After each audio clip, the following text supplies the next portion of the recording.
I'm about to go live in a minute with Galit. Galit, she'll pronounce it right in a minute, to talk about child abuse.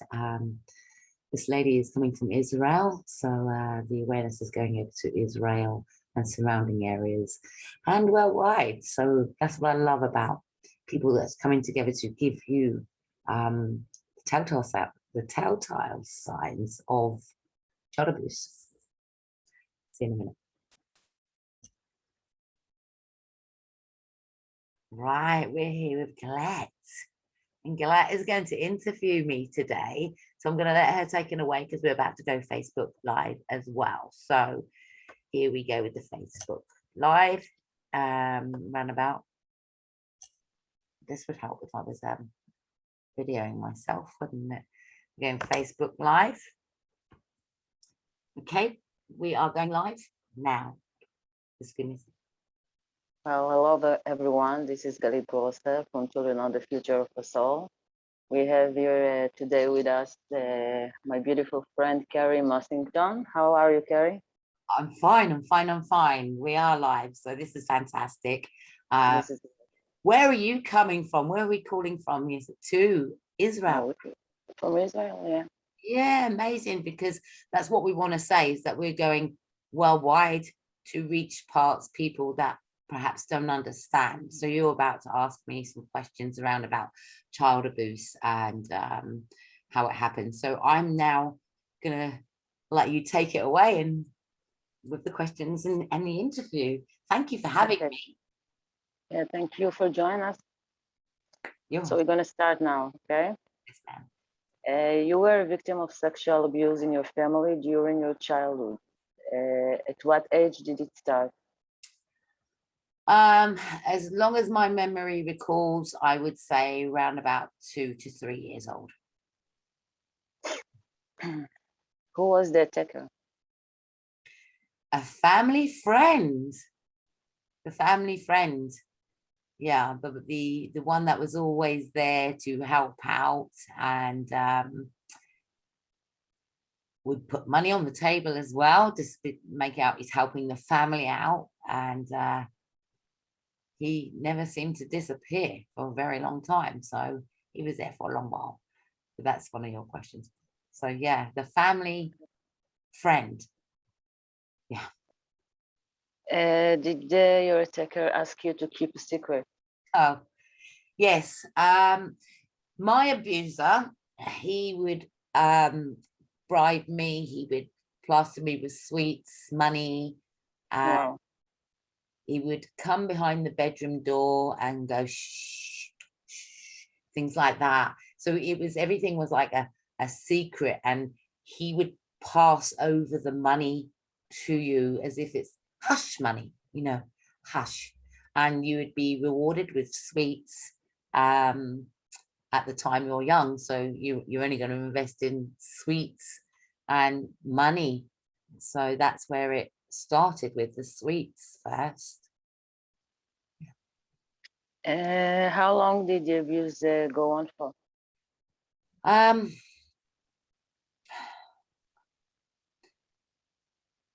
Till I left home. I was in and out of home, probably 16 years. Wow, that's a long time. Mm-hmm. It's a long time to keep a secret, yes. Yeah, for a child, it's like a prison. You don't know it's wrong. You don't know it is wrong. We forgot to put out a disclaimer. Yes, these things are very triggering, but we need to know. You need to know about this abuse that's going on. Yeah. Of course. Mm-hmm. So yeah, it's a very long time to be groomed, because that is the word, grooming. And it isn't pleasant, because you can, when I look back now, I can see that not only did he try to that he groomed me, that the friends that were around me as well, he tried tactics on them, and they would complain to me, but we would just, yeah, well, he's just a dirty old man, and just pass it off. So this wasn't spoken about. We wasn't told how to protect ourselves, and we certainly wasn't going to tell our parents in fear of them taking his life, in fact that they would have taken his life because they're going to want to protect their children. I didn't tell because I didn't want to lose what bit of love I have for my mum and dad, and they would have ended up in prison if I told. I didn't tell. And again, I didn't know really 100% at that point that this was not normal behavior, that this was wrong behavior. I didn't know. You just go with the flow. So I didn't know it was wrong. You were a child after all, you know, it's very easy to play with the child mind. Yeah. What does a girl who experienced sexual abuse at home feel? Can you say that again? What does a girl who experienced sexual abuse at home feel? What do we feel like? Oh, okay. What do we feel like? Okay, dirty. Dirty. Have no one to talk to about it. I can see it now as I'm actually speaking to you in my head. Situations that how he kept that so quiet from my parents. If my parents were out, I mean, they were in a world of their own anyway, but if my parents were out, that's how he able to groom me a bit more. What could I do about it? Kept his secret. How did I feel about it? I started to self-harm. I started to do, it started at I remember a very, very early age. I started headbutting the wall, hitting my head up against the wall. Later on, as I grew in age, I started to self-harm, drink, tried to smoke cigarettes, but the self-harm and punching things, and I became a bit of a bully as well at school. Of course. Yeah, no one to talk to, even though I felt that it wasn't so much bullying. When you're at school, you've got all of this retained in your head, you're not telling anyone. You go to school, you become bullied, and if you don't do as they say, then there's consequences. So at home there's consequences, at school there's consequences, and there was nowhere to turn. I took my tried to take my life at age 13 years old. At school, I'd gone to school. I won't promote how I did it, but I'd gone to school. I managed to tell a teacher at last. But even though I told a teacher that I felt poorly and I did something wrong to hurt myself, I still didn't tell them about the abuse. You were scared. No, it doesn't come to your head like that. Okay. It's not the top of your list. The top of your list is dealing with your parents that are strict with you, or dealing with the regulations and the rules and the detentions and things like that. You haven't got time to talk because there's a repercussion for your behavior. And so nobody asked me, stopped asking, what is really going on here? Why did you take your life? Even the social services. Because there is no awareness. No, there wasn't awareness around the issue. Yeah, and people are scared to deal with it. Yeah, there was even if they think maybe something wrong, they're like, it doesn't exist. It doesn't exist. It's association. Yeah. Association. And it's easy to do to blot it out. I mean, we do it on a regular every day anyway. When we get flashbacks, we have to learn to disassociate from that flashback. Even though I'm talking to you, I can picture something in my head of what he done, but I can disassociate from it because he can't control me anymore. Okay.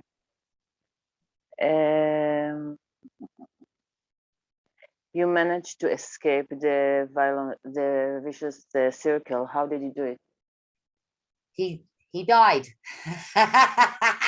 I'm sorry, I'm laughing because I feel empowered. He died. He died. Okay. He was found rotting with maggots. And I felt that was justice. I felt good job.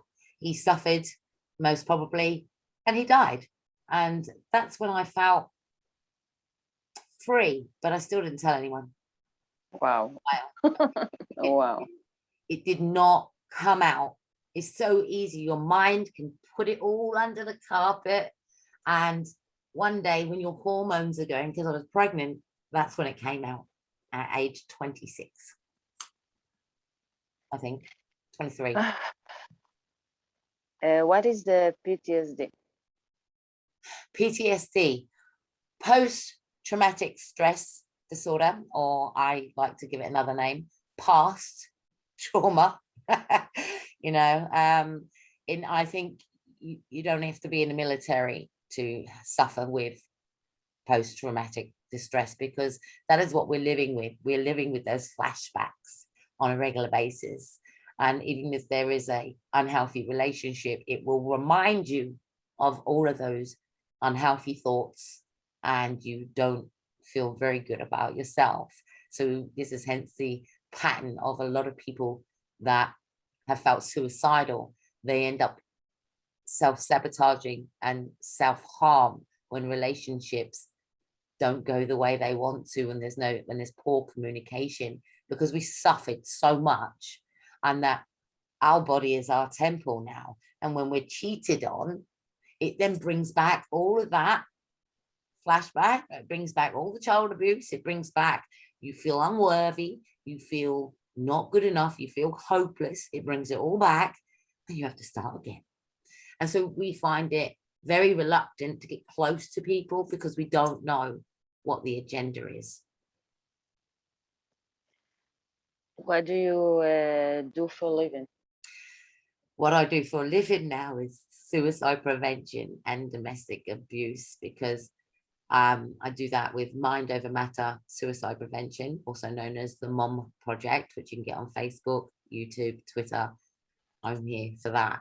I raise awareness for a living around abuse and bad behavior, to ask people, you know, to mind, not what we're doing right now is raising awareness. This is the type of thing that I like to do, is raise awareness, so somebody out there can listen and do something about it and protect their children. What is this is your you know, this is your mission.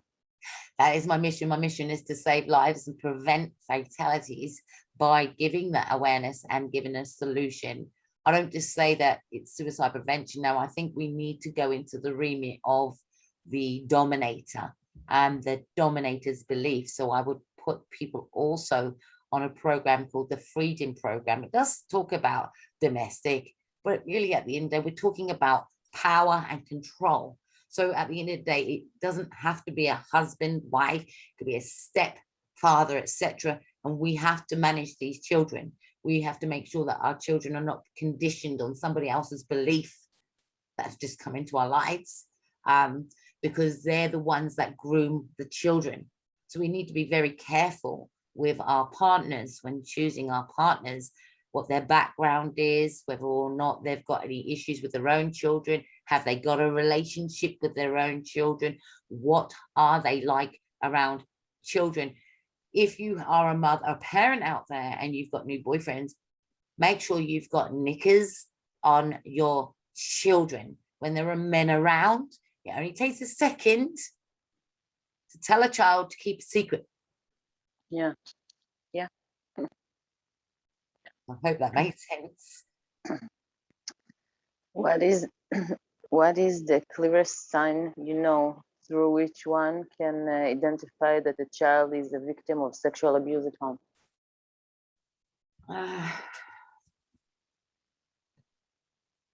Gosh, that's a difficult one. Isolation, money, extra money, not knowing where That's they're. interesting. This is the first time I hear this. Yeah, not. Interesting.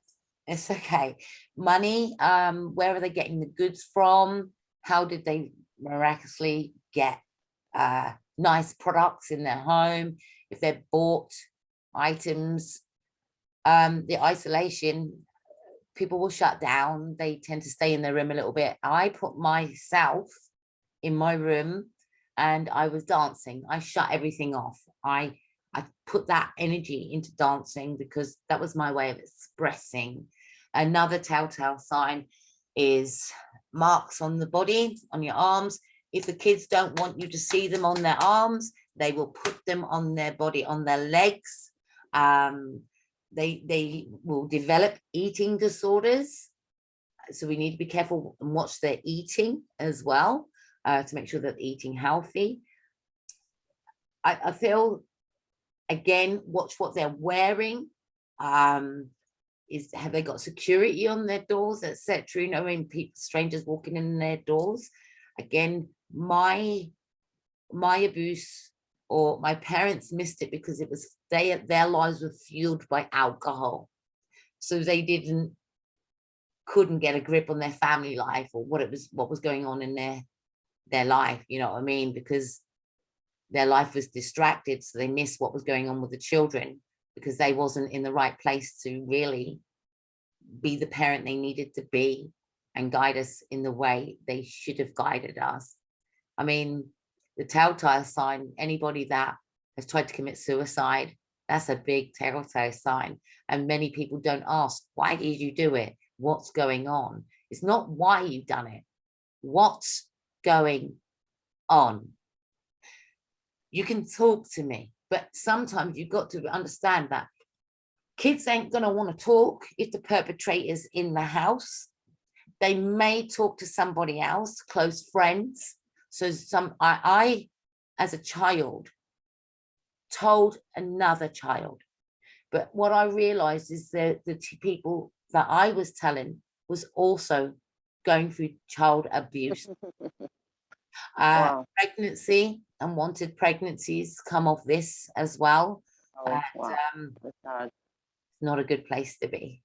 No, no. Mm-hmm. So this is why we are here. That's right. Raising awareness. Yeah, yeah.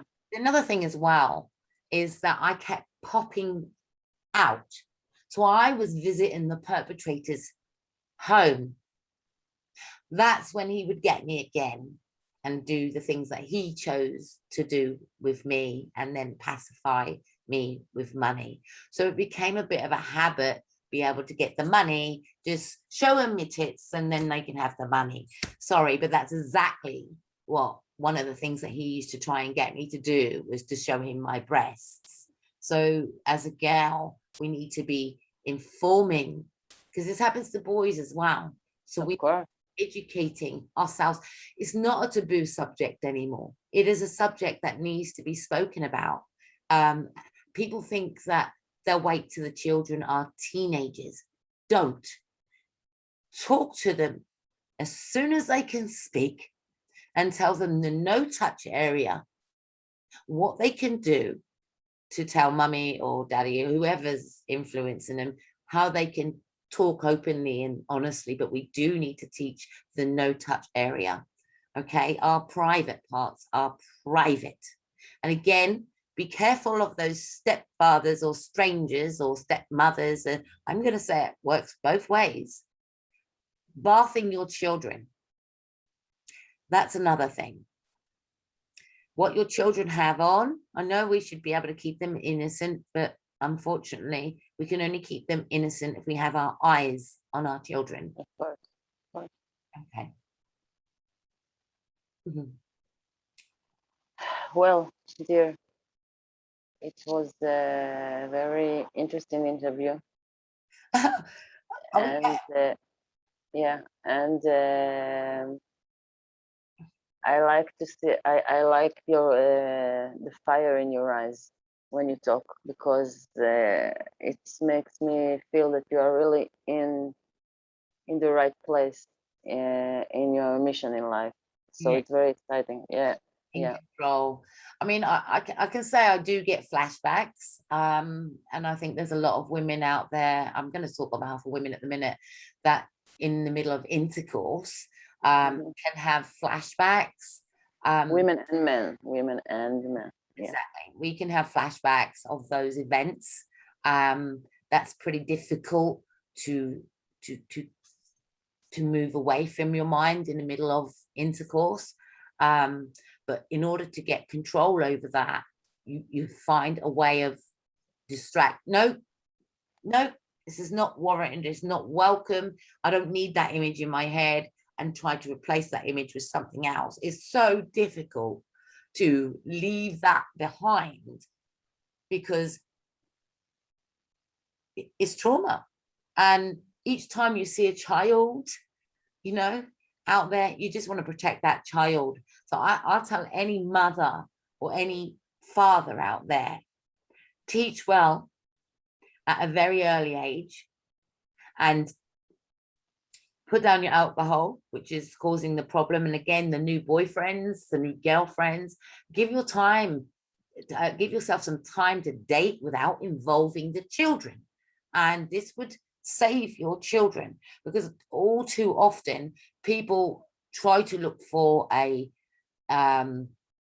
surrogate father or stepfather or stepmother or something like that to help raise their children, and they take the eye off the ball. They're too busy in their love life trying to make happy families than to do their background checks or their research on these people that they are meeting. So I always advise, if you're dating, do it from a distance and leave the children out of it for a while until you've got stability. And I say a good year, maybe 2. Wow. Because Wow. at least you then get to date and not have that children's involvement. Then you've got know who it is, you can see how it's going to go, but you've got to do your background check on these people. I think it's not really worried about who's had a COVID vaccination now, it's who has got the mind of a perpetrator. So we have to be very careful and spread that awareness. And I thank you very much for helping me get that awareness out today. And I hope it helps someone. I am here to talk to, really, in my other job. Anybody wants to speak. My name is Kerry Mussington. You can find me on Facebook. You can also look at Mind Over Matter Gives Back. You have Facebook groups. And we also have another Facebook group, which is called the Mom Project Mental Health Awareness. The Mom Project Suicide Prevention Mental Health Awareness Real Talk. That group is for anyone that has knowledge and wants to save somebody else from what we've gone through. So it's awareness on that group, and we're in this together to help people. So all we can do is use the knowledge, use our skills, and get it out there. Not many people will talk about their experiences, but you know what?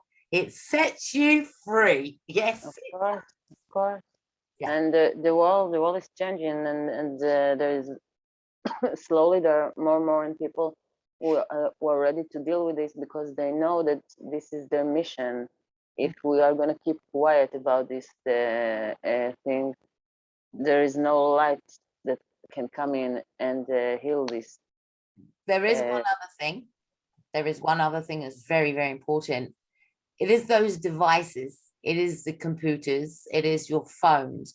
What are they looking at on the phone? If they're into pornography or child pornography and things like that, and again, you see, porno, when people are watching pornography, it gives them ideas. What you share on Facebook, what you receive, if it's images of children, you are so, especially over here in the UK, you're heading for prison. So if you want to stop child abuse, stop receiving it from your friends, images of your friends and their photographs of their children and things like that. If their children are naked, don't accept it. Don't have it on your phone, and be careful with the images that you're putting in your head. All right. Oh, great. Thank you very much, dear. So from the UK, From Israel. From the UK and from Israel, we have raised awareness with Galit today. Where can they find an update from this? I think on the YouTube channel, Mind Over Matter, Suicide Prevention, you'll be able to get an update or rerun from here, or Facebook group. And again, where can they find you? Well, I'm on Facebook. Don't have website yet, but on Facebook I'm all on YouTube. And if anybody wants to tell their story, you can either get in touch with Galit, or you can get in touch with myself, who I will then put you on to Galit to tell your story as well. I will help where you are to get your story out. All right. Yeah, I think this is very important. yeah, if my Very, perpetrator was alive, like some of the people's perpetrators are still alive, I don't know how I would have handled that. I think I was completely off the rails, to the point where I was committing crime. That's another one. Stealing. That's another one at a very early age. You know, they're all signs of somebody is missing something in their life. So we've got to be vigilant. Thank you. thank you.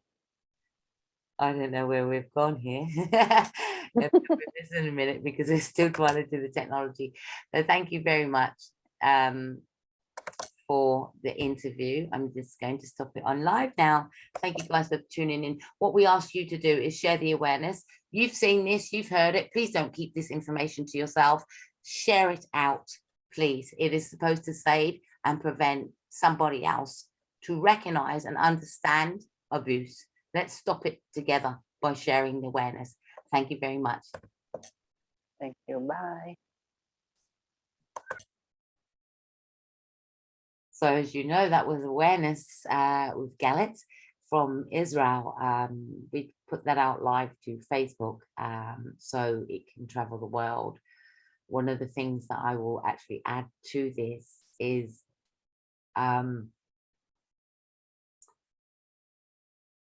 even if it's happening to one child in that family, it's possible that it's happening to more than one if there's more than one child in that family. Okay, it's very possible. So the healing of it is to get back in the driving seat, should I say, to get your confidence back, is to put yourself on every course possible, is to know the awareness, is to not let them steal your enjoyment. And again, forgive yourself, because this is not your fault. They should have known better, but unfortunately a belief, which they have, tends to overpower them, where they do manipulate us as children and even adults. So, you know, abuse doesn't just stop at sexual abuse, it continues as a sexual controller. Okay. And you can find that program, you can find all that information on the Freedom Program by Pat Craven. Please do go online, www.freedomprogram.co.uk, and you can find more information around about those sexual controllers, because that's where it's all coming from. The sexual controller actually thinks he has a right to abuse your children, okay, as well as abuse you. So get some help out there and get the awareness, and empower yourself, because it's the only way you're going to break this cycle and move forward in life. So I can't express enough that if you have been a victim like myself, we're no longer their victim, we are survivors. But as Galit rightly put it, we are leaders. We're going to tell you about this behavior so you can break that cycle. Stay safe, keep your children safe, and I can't express enough about how alcohol plays a big part of neglect. So please do your due diligence and teach them well.